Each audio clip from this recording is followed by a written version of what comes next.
Hey, health coaches. If you're serious about growing your coaching business and protecting what you're building, you gotta check out Alternative Balance.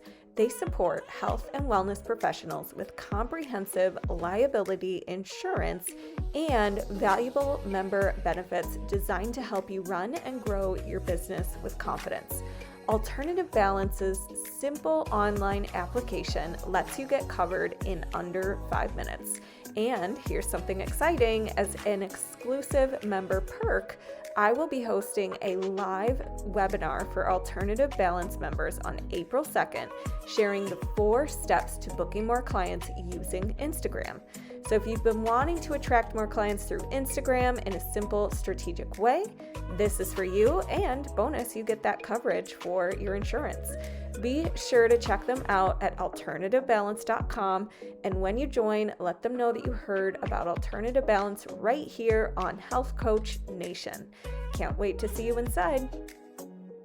Welcome to the Health Coach Nation podcast. My name is Hailey Rowe. I'm a marketing and sales coach and strategist for online health, life, and mindset coaches and service providers. And on this show, we talk about how you can establish yourself as a business owner and get clients, how you can create systems to save you time, how you can move through the blocks that are limiting you, whether that's mindset or tech obstacles.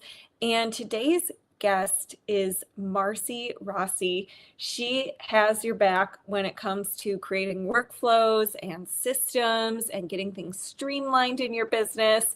She actually has a background in law and corporate. She's known for her ability to cut through the noise, simplify decisions, and create smart workflows that make business feel whole and a lot lighter.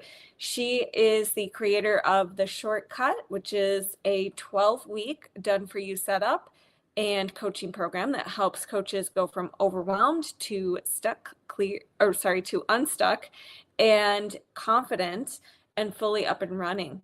And she is not working behind the scenes when she's not working behind the scenes in somebody's business, she is usually hanging out with her dogs, watching Friends reruns, or saving recipes she will probably never make. I think we can all relate to that. There's so many saved things on my phone that I never end up touching. So thank you for being here, Marcy. Can you tell me a little bit about what made you want to shift from law and corporate to helping coaches with their workflows?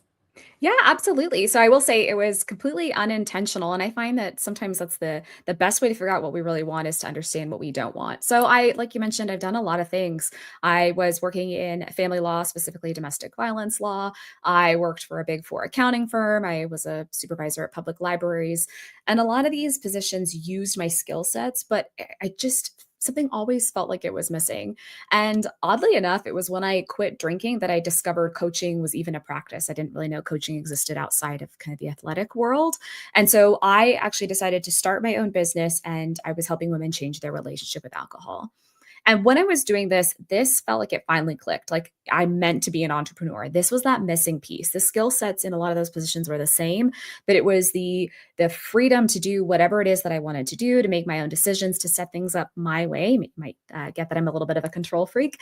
That was what really lit me up. And so as I was developing this business and building this business from scratch, I actually got really excited about all the little pieces of building a business and figuring out email marketing and funnels and developing digital courses and all of these little pieces here. I'm still very passionate about alcohol-free living, but I would find myself like laying in bed at night thinking about a new funnel I could test, or, an A/B subject line that I could maybe play with. And so I was having a lot of fun.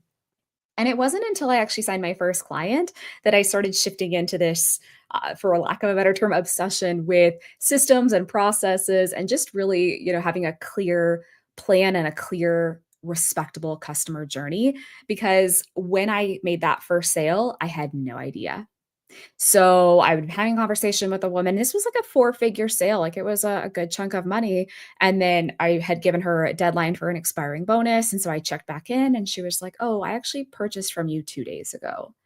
And I was mortified. Like I'm a person that really takes customer service seriously. And I had designed this, a welcome sequence that was supposed to go out and all these little processes that I wanted to happen.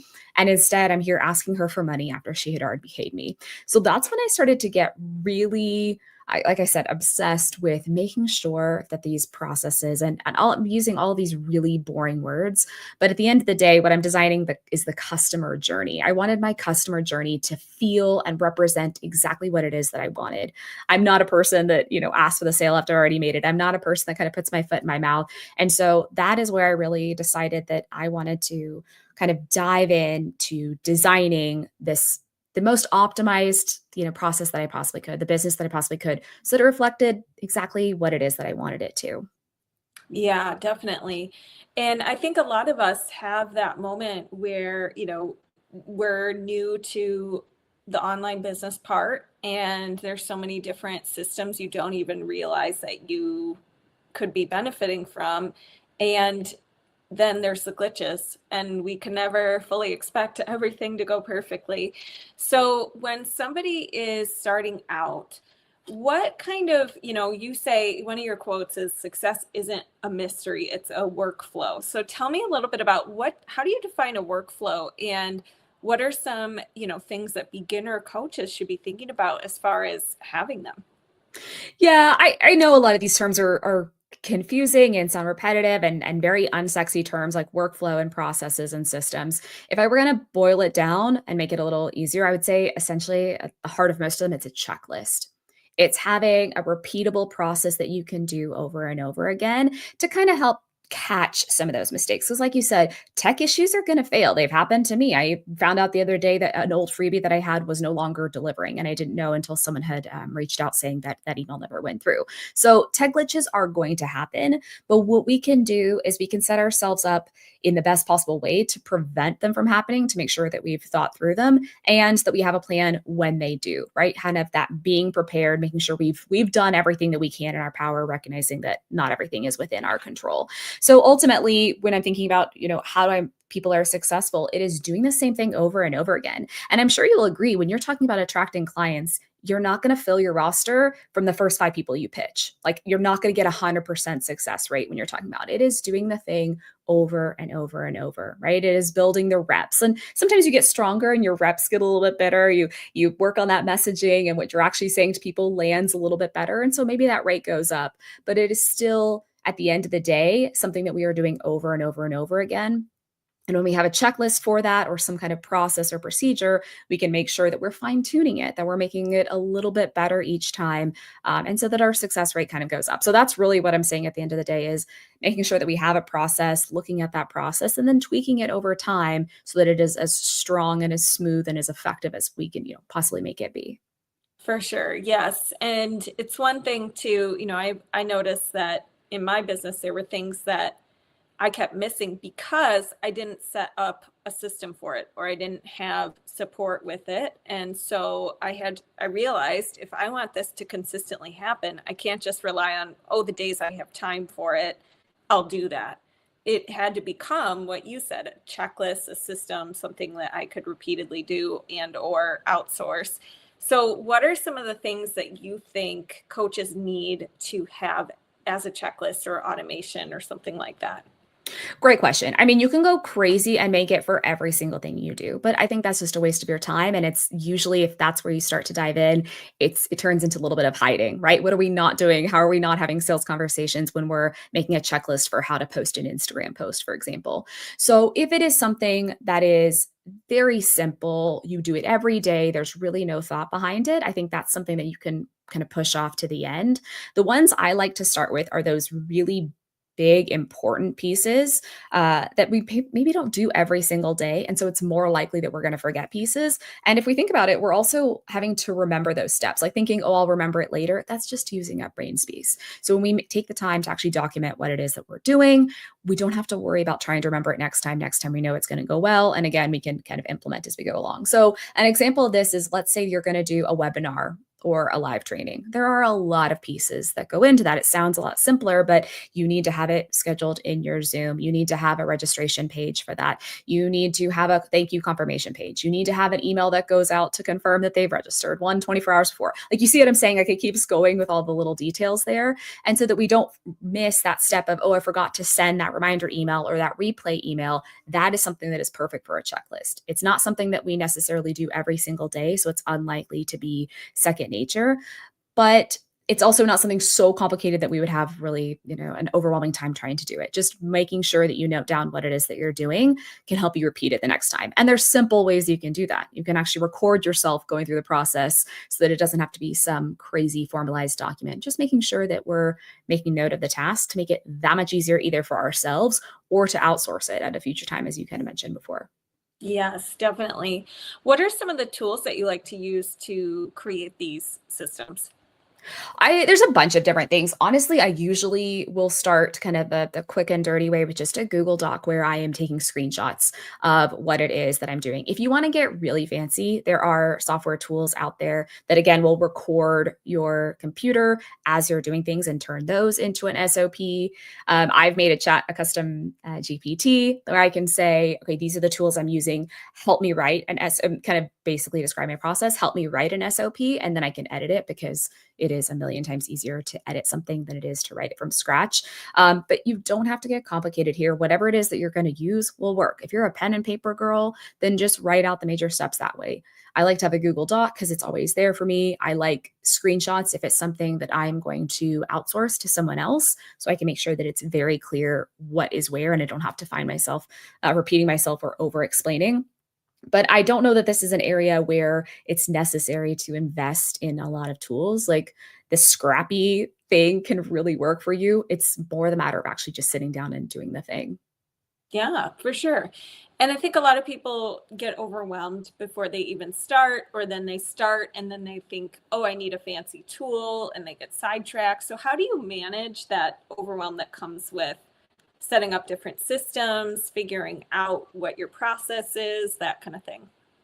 Yeah, choosing tools is really it's a challenge, especially for me, because I get obsessed and there's a lot of really cool things that are out there. But I also think that we have to be cognizant of everything that we're subscribing to. It's really easy to look at your bank balance at the end of the year and realize that you're throwing hundreds and hundreds of dollars a month on a bunch of little $10 a month tools or $12 a month tools. So first, I would want to make sure that there's some kind of return on investment in it. In something like documenting a process where you can just as easily either type it out in Google, ask GPT to, write out a first draft for you, take some screenshots, whatever it is. I don't know that there's a massive return on investment. But then when we get other tools like, our funnel building software where it's directly leading to our bottom line, or our email software, that's not something that we want to skimp on either. A tool that I've become obsessed with is Hotjar, right? Where it's recording what people are actually doing on your website. And not even that long ago, I actually saw someone had applied for working one-on-one with me, and I didn't get that notification because for some reason that particular application went in spam. And the only reason I knew to look to see if anybody had applied recently is because I check my Hotjar.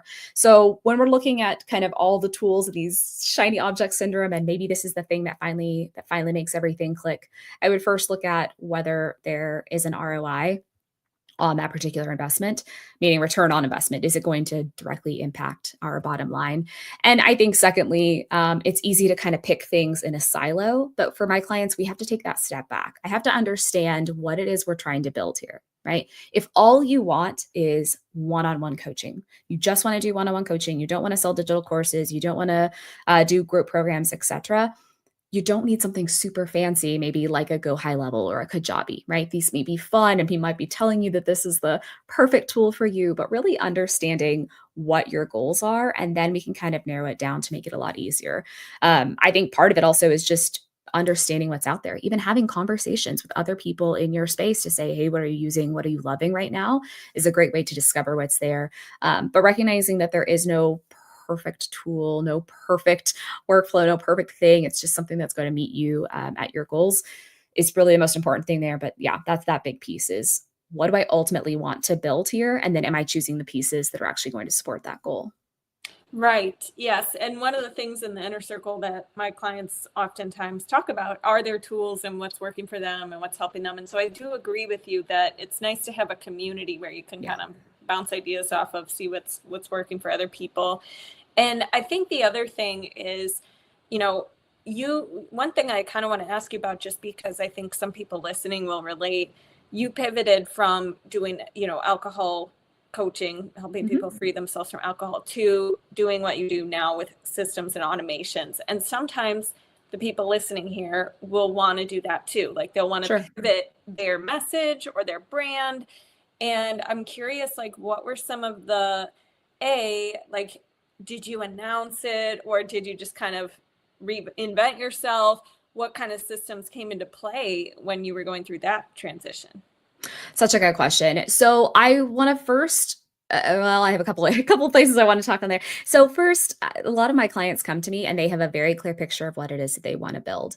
And I would be really hard pressed to find an example of a client that has exactly the thing that they first came to me for. Like we all kind of grow and adapt as business owners, right? We evolve. And so it maybe not be such a dramatic shift of, alcohol-free coaching to biz coaching. It could be, maybe I move from one-on-one to group coaching or I add in some new offers, etc.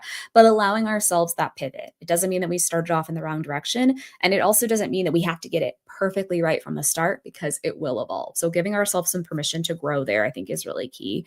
For how I actually did it, it sometimes when we're pivoting, it comes from a place of trying to make it work, right? Like I didn't find the answer yet. This wasn't working for me, so that I need to change. Like I find that happens not all the time, but frequently enough with my clients where they try something one time, it doesn't work, and then they want to shift into something else. So recognizing again, going back to that building the reps, sometimes we have to try something more than once, especially if it's something that you're truly passionate about.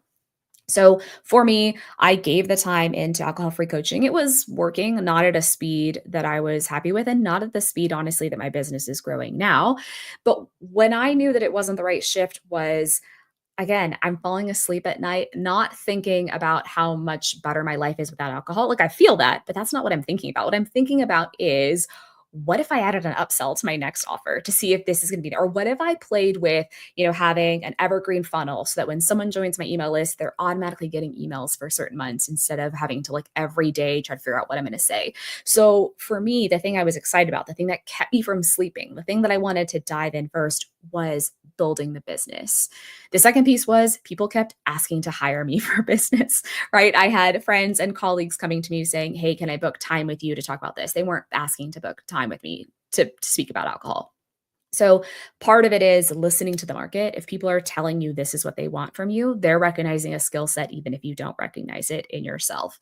And then in terms of the transition, I let my email list know. That's where I was mainly growing my audience. I was doing some on social media, but soon after I switched, I actually kind of pulled off of social media and I've never been happier. But I had to let people know, right? They didn't sign up to hear from me about business and I wanted to give them an out, right? If you ask me for alcohol-free tips and all of a sudden I'm telling you about why you should sign up with MailerLite, like it's just not relevant anymore. So I let people know this is where I'm going to be shifting. And honestly, most of my email list stayed, which I thought was pretty interesting.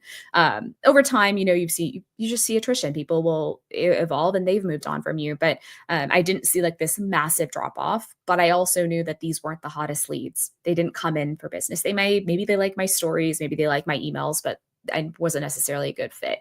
So letting the audience know that my topics are going to be shifting and then being proactive to build that new audience. I couldn't expect that people that had been listening about alcohol were going to start to listen about MailerLite, right? So having a way to basically start from scratch again. We're going to build a new funnel. We're going to have a new way to attract people onto our list and to nurture them.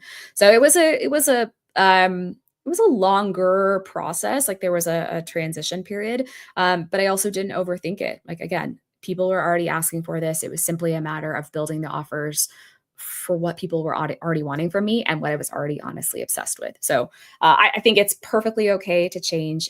Just about everybody I know has done it in some form or fashion, and just making sure that we are building a process to build up whatever this new direction is that we're doing. Yes, definitely. And I do agree. Like I used to work in business development and marketing and at startups. And then when I stopped doing that and wanted to start my own business, the things that people were naturally asking about, were wellness professionals, because that was a lot of the people in my network and the field. The companies I worked for were wellness and personal development and coaching certification companies. So naturally, that was just who was in my world. But then the questions they were asking were about the marketing and the parts they don't like when it comes to their coaching business. And so I was like, I'm just going to go where I'm wanted. Like, Yeah. and, you know, I started with just health coaches, and then the message evolved to more types of coaches, more types of service providers. Locally, I've worked with all different types of business owners. So giving yourself that permission to say, whatever you decide right now doesn't have to be set in stone. And yes, I'm sure it was work for you to transition and let everybody know. And you said it was a time period that you kind of gave it. But ultimately, if you would have waited and said, I'm not going to do alcohol coaching, I'm going to wait till I figure out the perfect niche, you would have never started anyways. And you probably wouldn't have, had that realization of what you wanted to do next. So sometimes we have to start and be willing to evolve. Start before you're ready, let it evolve, and pivot when you need to and do what's aligned with you. So I love that was your story. What are, when we're in a new year right now, and I don't know when people are going to be listening to this podcast, but what is the system or checklist or automation that has you just the most excited right now? Oh man, actually, I'm reading the Checklist Manifesto by I think it's Atul Chawande. He's a famous surgeon, and he's written a couple books. And so that's when I kind of realized this tie in, like, oh, what I'm building are checklists. That sounds so much better than SOPs or processes or systems. So that's where I was like, he's brilliant. I'm gonna use that checklist phrase. So I have them for just about everything, and I don't even realize how they've now become like integrated into my world. So I use ClickUp in my business for just about everything. And basically every day I don't have to think about what it is I'm going to do, because I have the systems of building my visibility, because I have the systems of nurturing my audience, because I have X, Y, and Z. And they are little to-do lists, right? So when I have a new client sign up, it'll automatically populate all the tasks that are there. I send my clients a gift. I add them to their client portal. I give them certain trainings on how we're going to get started, etc. So what lights me up most, honestly, these days, especially in the beginning of the year, is not having to think about what I have to do today. I will log in and it's given me my tasks. On Mondays are days I do my outreach. They're days I pitch podcasts. I sign up for bundles and summits. I look for places where I might be able to do guest workshops, and it'll automatically populate a follow-up date for that and a second follow-up date, because no, silence is not a no, right? Like, I want to hear the no first. So I don't have to sit there and think about, how am I going to make sure that I'm building visibility? How am I going to make sure that I'm nurturing my audience? How am I going to make sure that X, Y, and Z? Because every admin, Friday days are admin expenses and that sort of thing. So all of these things are built for me. And it's really freeing to not have to sit down to your computer or sit down at your to-do list and say, where do I start? Like, everything is fleshed out for me. And this isn't something that just happens overnight. You're not going to make a checklist of every single thing that you do off the bat. And again, it's going to grow. We have to start somewhere, just like you were talking about finding that perfect niche. Like, we have to start somewhere, try it, see maybe what's not working, and then make some adjustments. So that has been really the biggest thing for me, I think, these days. It's easy to start the beginning of the year and overwhelm of, how am I going to accomplish all of these goals? But I don't have to think about that. I know that my big goals are related to visibility, growing my audience, and ultimately, building that revenue. And I have processes in place that tell me this is what I need to do today. I love it. Amazing. So what if people want to check you out and learn more about all the work that you do? Where can they go and how do they find you? Yeah, great question. So my name is Marcy Rossi, and that's where I built my website, marcyrossi.com. On there, because I am the master of a checklist, I have a bunch of different, they're not all called checklists, but essentially that's what I'm giving people at the end of the day. But I do have one for your website, right? I have been really into optimizing my website. I built my website myself. And so it's a 30-day checklist, but most of them you can do you could probably do the whole thing in about a week, because some of them are very simple tasks. But if you've been struggling with getting your website to convert or turning those lurkers into leads, this will give you a little step by step. That's marcyrossi.com/website. And I mentioned I'm not on social media. When I pulled away from social media, my business grew 5 times because I decided to dive into what I'm most excited about. But there's a little chat bot in the bottom of my website, and that's me. That's not AI. That's not an assistant. That is me. So if you have questions, let me know. I'd love to sit and chat with you. I love that. Amazing. And yeah, if you guys are listening to the podcast, one thing I'm doing this year is offering a freebie every episode. And so if you also don't want to rely as much on social media and you want to rely more on an email list, I have a free training taking you through how to establish an email list and a freebie that people actually want to get them on your list. And then what do you say afterwards once they're there to grow your discovery call bookings? So if you want to check that out, it's at haileyrowe.com/live event. That's all one word. And thank you so much for being here today on the show. Is there any final words of wisdom you want to share when it comes to systems and where to start for our audience? Oh gosh, I have so many things I could think of. I think really if I were going to boil it down, it is just, it's just recognizing that these are things that we kind of learn as we do, right? You can't have the checklist first and then do the thing. You have to do the things so that you can create a checklist or a process or a way of operating in your business that makes sense for you. It's that really try and learn it thing. So the biggest thing that I find a lot of business owners struggle with is waiting for the right time, waiting for things to be perfect, waiting. And so I just want to encourage you to go do the thing, and then you can write down what you did afterwards. I love it. Thank you so much, Marcy, and we'll talk to you soon. Thanks so much, Hailey.